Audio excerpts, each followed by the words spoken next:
wanted to make sure that we mentioned one of the strangest plays I've seen in a long time. Really, a lot of people and how said you the feel same about thing. it really always depends takes on who you are, because baseball have this something season happen that lets you. feels There more should be a like rule of about haves that. and have Right. nots. It's like we need to have like an hasn't really felt embarrassment in where a some long team time, because or you're some either a player good team or you're loses a something bad that's important, or the What's game it like itself. to be a Guardians And then we're like, fan, okay, right? wait, So, why is that that they're way? We need to 18-6 fix at that. home So this the White year. Sox are playing the Orioles. They had a 6-0 homestand, which included a 3-game gallant comeback late in the game. And oddly enough, the Royals score 4 runs in the division. They're down They by win one. 9 guys on out of first and 10. first and second. And they have gained no ground one on out. the Guardians because the and Guardians so won 9 out of 10. the batter pops it up to the shortstop, basically. Be a an good infield team fly that that has called a future the batter is as automatically opposed out. to the Runners Mets, can advance at their who own this risk. week Except is that in Henderson, baseball, as you the said, shortstop for the an Orioles, exercising begins to pain run to try every to day. catch the ball. Oh, right, and at the it's runner, interesting 'cause you look who at is there's, like, on right now second in base, baseball, it looks and the like runner there's does about not 5 doing anything. He's contenders, just a couple trying teams not who to might get be, in the way, but he's in the playoff way. teams, and then everybody Sure else is enough, just sort of they call playing the out batter the out, season. and the umpires call the runner out for obstruction, double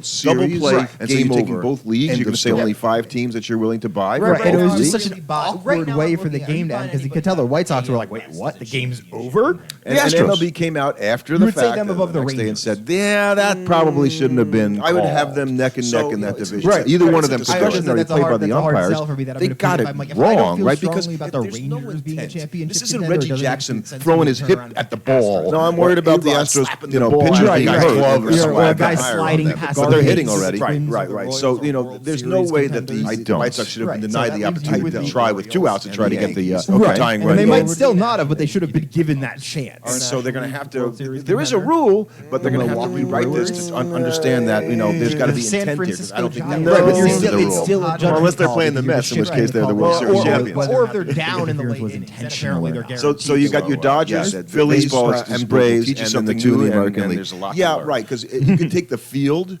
Okay, Right. If you gave somebody the bet of Those 5 teams. 2 of those 5 teams, or anybody else, you would take those 5. My friend Mark Ricard does this every year, where the guy takes 4 teams, and then you get the field, and you get to choose, which one you want. And so, which 4 teams would you pick? Well, we already mentioned them. We mentioned the 5. So Right. if there's 5, then you could take the field. You could probably get a bet in Vegas on that one, I think. Right, and you would just probably drop off one of the NL teams because that's their best shot to do it. You go, okay, well, one of those isn't making out. I'm going to guess it's either the Phillies or the Braves. So you pick, and you probably have a good shot at getting it correct there. But meanwhile, because Mets fans can't have nice things, we started talking about nice teams like the Guardians and the Royals, and how much fun the Astros have had a much better week. They're sort of right back in it now. Urquidy suffering a setback in his return. I'm worried about that pitching. Right, that's going to really put a And that bullpen is not anything like it used to be at all. Right, and he's been good since he's come back, but you're asking a lot from an older Justin Verlander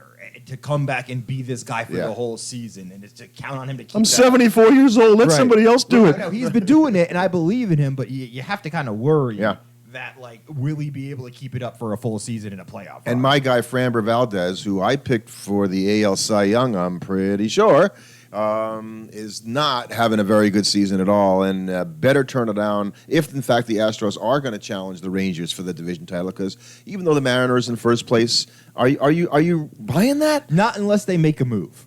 Right. I think that's a team that could become a championship contender quality team if they go out and make an aggressive move at the deadline. Because let's face it, Julio Rodriguez has not been the same player that he was last year. It's another guy I picked for a really good season. He's been struggling, but there's so much pressure on him in that lineup that there is maybe no team that needs to make a move for a bat, maybe 2 moves for 2 bats at the deadline.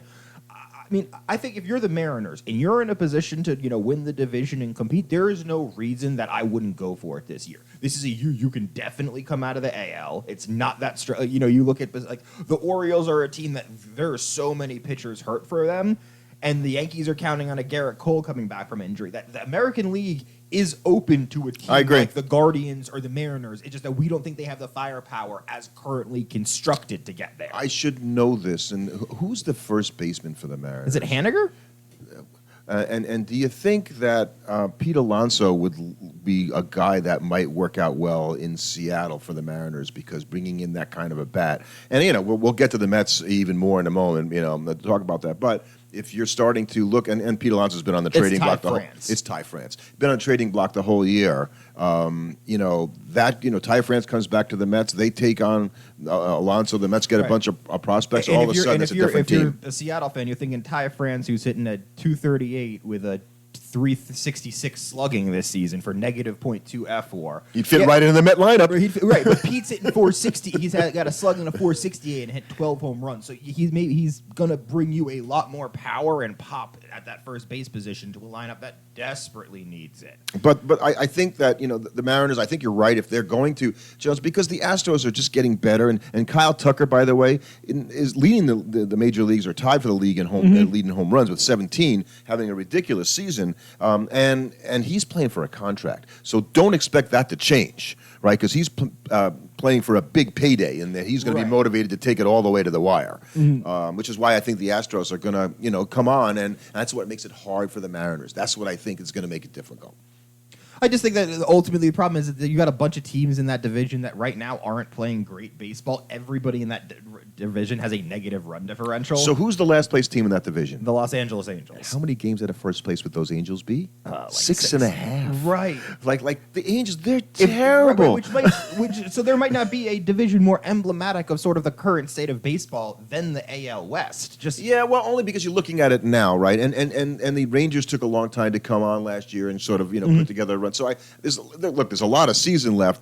Few seasons are determined completely before May 31st, unless you're fans of specific teams. Well, I think you might not have a season that's decided before May 31st, but you're going to have your season can be decided by June 30th. And so, right, you're setting yourself up, because if you're a team like the Guardians, we're sitting here saying maybe you don't have a chance to win the World Series. Well, you know what? You're 35-17. You have a good June, you're strolling into the playoffs. Right. You're gonna, especially with the way the wild cards are going to shake out this year, barring an unforeseen total choke, right? Which those things do happen, but you wouldn't count on it, particularly if you maintain a 15 to 20 game over 500 record into July. That's a real solid place to be. That would require you having a monumental collapse in the second half, which you really can't predict any team to do it unless you have some kind of unbelievably, outstanding circumstance for that. So the A's pulled ahead of the Angels in the West, and in the Midwest, in the Central Division, you've got still Minnesota in there, who's trying to chase down Kansas City and the Guardians. It's just they can't make up any ground, because the Royals and the Guardians have gone 9-1 in their last 10. They're playing amazing baseball. I wouldn't count the Twins out yet, but the Royals are becoming problematic because they're not going. They're looking like they're not going to go away. Right. That's going to be the big issue for the Twins, is that, okay, now you don't have to only leapfrog the Guardians, you're also going to have to get by the Royals, which means you're going to have to play a lot of extra baseball and beat those teams in head-to-head series, which when you look at the run differentials, the Twins are not in the same category as those two other teams. The Royals and the Guardians are beating people. Their expected win-loss ratio. These are good teams, right? They're good teams playing good baseball. So it's much better than both teams, much better than I expected. I think most people would say, the Royals were expected to be better, but not this good, and the Guardians were expected to be okay, not this good, and the Twins were expected to be a first place team, and they're not there at this point. What's kind of more surprising, besides the White Sox, being awful, is the Tigers, who I thought were on the come this year. I think they're going to suffer because you've got three teams now that you didn't count on having to beat in your own division. Right, and for the Tigers, it's kind of like, oh, well, we thought we were going to be the young team making the move. We got Tarek Skubal, right, we're ready. Mize, and then the Royals over Riley there. Green, and really, right now, you have to give so much credit to the Royals front office for those moves they made this offseason. So many people were saying, wow, they went out and spent all this money on a bunch of guys that, is it really worth it? Certainly looks like it's worth it right now. So Seth Lugo is tied for the Major League League in quality starts with 9, and former Met Seth Lugo, and I wish him well. He's got that amazing curveball. He's been great. I just wonder if he can do that for a whole season. And I think that kind of looking at that, when you look at a flip side as a team, I'm not worried about doing it for a whole season, and who knows what kind of crazy run they might not go on right now, is the Yankees, because that's a team of, like, Aaron Judge is heated up. Him and Soto are mashing in the middle of that lineup. And don't look now, but nobody in the AL East can all of a sudden pitch. Well, and part of that, and we'll get to that in a second, because the Orioles have giant pitching problems now. The Yankees, the pitchers, all 5 of their starters, by the way, Clark Schmidt, Rodon, Marcus Stroman, Nestor Cortez, and Luis Gil. Okay, and then Garrett Coles comes back. So what do the Yankees do? They've got now 6 starters, and I think that's exactly what they'll do. They'll go 6. They'll go 6 starters, right? Because there's only a couple of guys that have options on them to be sent down, and Luis Gil would be one of them. And the Yankee fans are like, oh my God, we can't send down there. So Clark Schmidt is another guy, but Schmidt's been probably their best pitcher, and Luis Gil, if not, it is Luis Gil, but he's got an innings issue. And so I was considering that maybe they'd send him down just to let him rest a little bit, kind of the way the Marlins did with Yuri Perez last year, which didn't actually work out all that well. So I don't think the Yankees will do that, and I think they'll go to a 6 because that benefits everybody, right? All the guys get a little extra rest. Cole doesn't have to pitch as often. Cortez doesn't have to pitch as often. And the Yankees are good, and they've got one of the best closers in the league in Clay Holmes. Right, who's doing exactly what they need him to do. So you're feeling, if you're the Yankee fan, you're kind of looking at this going like, okay, things are set up really well for us right now.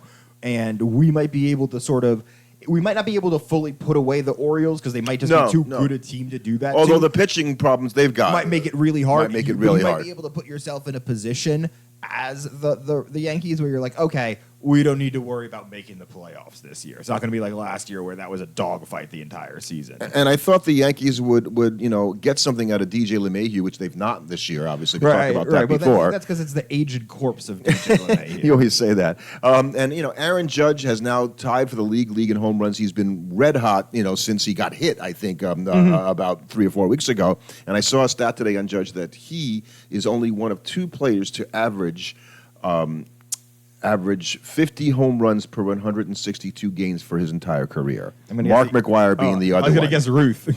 Mark McGwire being the other one. So they averaged more than 50 home runs a season for a 162-game season in the history of baseball. So that's pretty impressive that he's in that company. And the guy who I like and people kind of like to hate is Stanton, who's quietly maybe having a really, really good season. He's probably benefiting a ton from having both Soto and Judge in the lineup. You think? Well, just taking all that pressure off of him is good. We're not even talking about Juan Soto. You're right. Right, but I think it's interesting because if you look at guys that are, kind of looking at historic seasons like Judge is on with the 50 home runs at over 162 games, we got another player in the major leagues who's on pace to have sort of a historical season because Elly De La Cruz has 31 steals through 52 games right now, and he's on pace to steal over 100 bases. He's got more steals than 15 teams. The next best player has 18. So he's in a league of his own when it comes to this.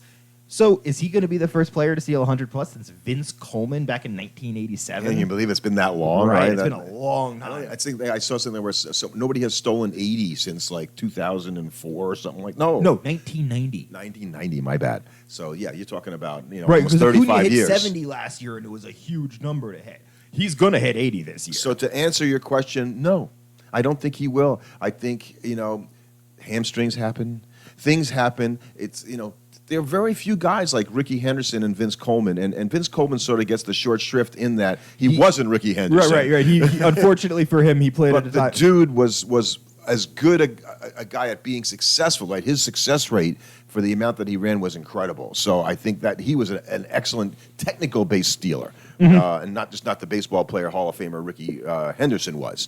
I think O'Neal Cruz, and it's probably the only reason you want to watch the Reds right now because they're just glad the Mets are around. They're glad the Mets are around, right? Because they would be going, oh my God, the Reds, they're terrible. They're in the bottom and all that stuff. Yeah, nah, ain't nothing, man. The Mets are way worse. Well, I think it's just you're frustrating because the Reds, like a Detroit team, we kind of expected more from them this season, and the fact that they're sort of all hanging out in the pile of suck. Spencer Steer's injury hurt them. McLean's injury hurt them. You got that bottom of the NL Central where you've got the Cardinals, the Pirates, and the Reds, where you look at all 3 of those teams and go, ugh. Well, the Cardinals have fixed it all. They've won 8 out of 10. They're only a couple of games under 500. Even Cardinal fans don't believe man. that. Oh, they're going to try that, though, because Cardinal fans are, they're some of the best fans in baseball. The ego you have to call yourself that. Actually, and Cardinal fans are fine, and they are really good baseball fans. Yeah. But they have a hard time because they never have. They had a bad year last year, and they don't even know how to deal with that. And they're one of the few teams that has like a pretty different expected win-loss to actual win-loss because they're 24-26, and they should have the same record as the Mets at 21-29. I was talking. I want to flip back for a second and just talk about the Orioles pitching because earlier in the week I saw John Means left a game for their Orioles. Okay, that's bad. And then they lost. Well, wouldn't that be like a rehab start? No, he was pitching in the major leagues. He pitched against the Cardinals, and then he's out again. So he's got a elbow discomfort. That's like a kiss of death right there. And so the only we saw that with Senga. So what do they have? Grayson Rodriguez. They've got Kyle Bradish. And one other pitcher that you can kind of, because the Kremer came up hurt this year. I don't know how they're going to put guys out there. They don't have arms, and they're a really good team with an amazing lineup. But we know baseball, and if you struggle to find pitching, the Orioles could be making some deals for pitching within the season. Well, they had Corbin Burns and all of that, right. but they were counting on these guys. Right, Burns is the other guy. My mistake. Right, yeah, but you've got Burns and Rodriguez, so you're probably thinking, okay, all we got to do is get to the postseason. Those two guys can carry us. We've seen it with Aaron Nolan and Zach Wheeler over in Philadelphia for a bunch of seasons. So they still have those two top-of-the-line starters that they're counting on. And I think that's kind of... maybe they'll make a move. Well, Bradish is a good pitcher too. Right. So, but losing means I don't know how Means. I think he hasn't been there in so long. Right, exactly. I don't think it's quite as painful for them. I think they're counting on him though. They were hoping. So so their starting pitching is definitely something that take a look at, and I don't know what they've got down on the farm because the Orioles have taken so many people from their farm system and brought it into the major leagues. But I'm guessing they got a few prospects there, and there are teams with starters that would say, sure, what do you got? They just traded one of their relief pitchers for a few pitchers from the Brewers. So I think they're trying to restock their arms and their farm system a little bit because they have brought up a bunch of guys recently. And unfortunately, Kremer is on the DL. Yep. And John Means is on the DL again. Yeah, he went the IL. Yep. Yeah, they're both on the 15-day IL. Yeah, which just means they don't know yet how long they're going to be out. It could be longer. So they got a problem there. I'll mention the Red Sox briefly because they lost Garrett Whitlock for the season, and he was probably one of their best pitchers, if not their best pitcher. Right, that's going to be a big loss for them. And that was after Rafael Devers tied a major record for 6 games in a row with a home run. The record's 8. The record's 8, right. The record's 8 with Mattingly and Dale Yeah, Long, he hit 6, which is the longest we've had in a while, but he did not reach the magical 8 number to tie the record. And the Red Sox just kind of soldier on, as do the Blue Jays and the Rays, and I feel like all 3 of those teams are going nowhere fast. It is a unique thing about being a baseball fan, whereas like if you're watching your basketball team or your football team, if they're bad, it's over pretty quickly. Especially if you have a bad football team, it's only 17 Sundays that you really have to deal with. When you're a bad baseball team, that's something that sort of just lingers there for the. Wait a second, we're Jet fans, right? Yeah. Like, isn't there like 27 games that they lose every year? Because that's what it feels like when you watch them play. Well, so. I mean, it was nice because we got to just tune out last season. Well, that's after the problem. about play 4. You can turn it off, and it's only once a week. We knew we were done at game 4, and that's maybe why this season is so painful for more certain teams than others. If you were a Rocky fan, I not to be jerk it here, but you weren't expecting much coming into this season. You really weren't counting on anything. If you were a Red fan, you're probably a lot more frustrated because you had expectations of your team. We could win this division, right? yes. If you're an Astro fan, the good streak of play recently is helping, but you're still probably like, what the hell? If you're a Blue Jay fan, you have to be just like, what is with this team? Why can't they ever seem to actually put together the talent that they have? Yeah, and something's rotten in Toronto, I think, to the point where they'll have to make changes. Much like the Mets, there's something wrong on a structural level with that team. It just ain't working. Right.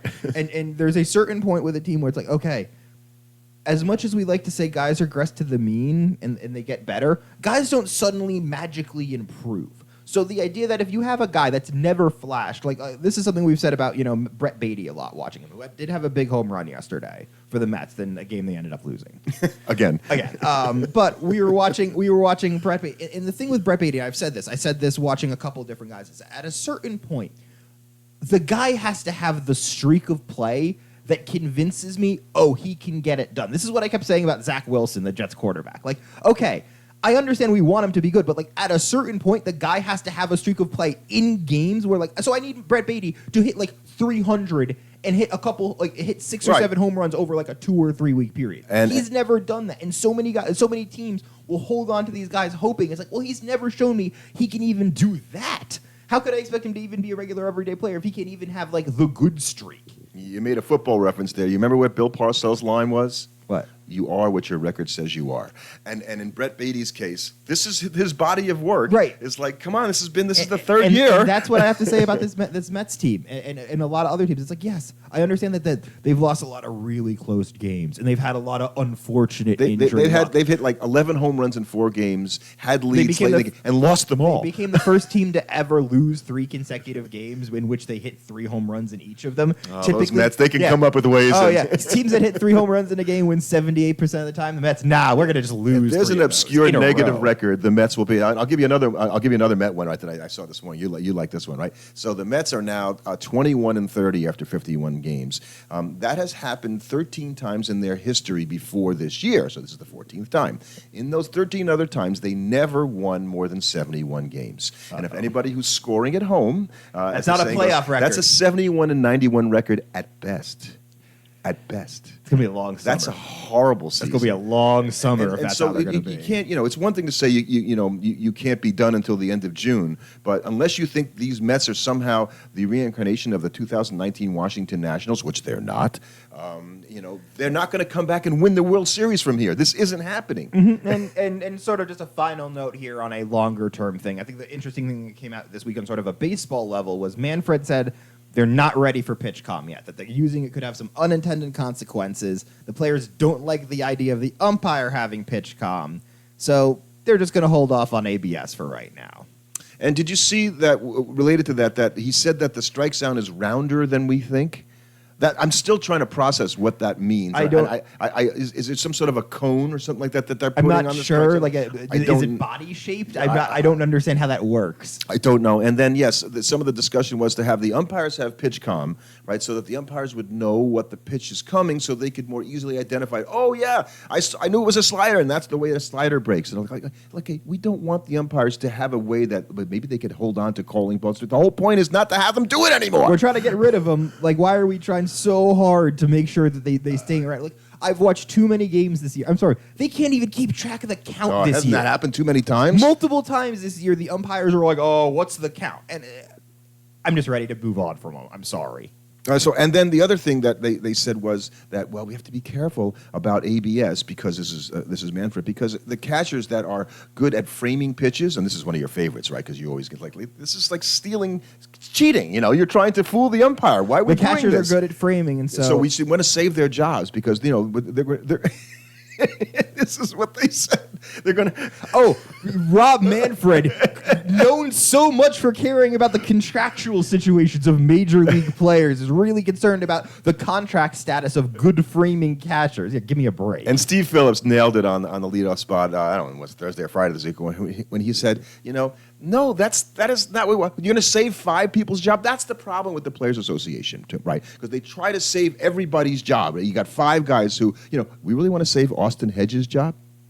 We're going to really lessen the quality of the product on the field to protect Austin Hedges. And I'm sure Austin Hedges is a perfectly nice gentleman, and he's a good guy, but it's not about him. It's about the fact that, why do we need to protect his job that much? But that and again, we've said this before. So when you do have ABS, I've said this, and we've said this, the catcher's role is going to change because he's going to have a better bat now because there's no more, pitch framing and things like that. You just catch the ball, try to throw the guys out in the base. That's it. Yep. You still got to call the game. You just need the guy to have a cannon now. So it's it's something that I think is coming, and I don't have a problem that they don't feel it's ready yet. But that's fine. I think they should get it there. But damn, why can't they get this faster and get it up where it needs to be?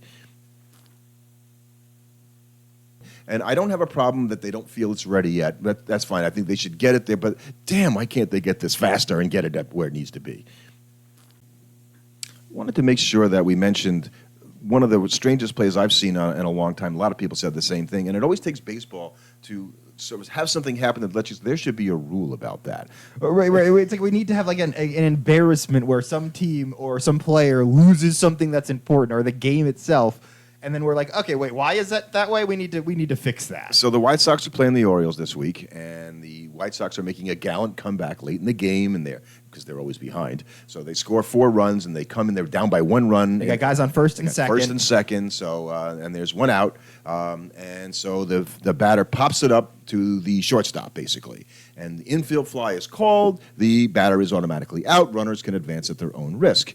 Except that Gunnar Henderson, the shortstop for the Orioles, begins to run to try to catch the ball, and he's running at the runner who is on second base, and the runner not doing anything. He's just trying not to get in the way, but he's in the way. And sure enough, they call the batter out, and the umpires call the runner out for obstruction. Double play, game over, end of story.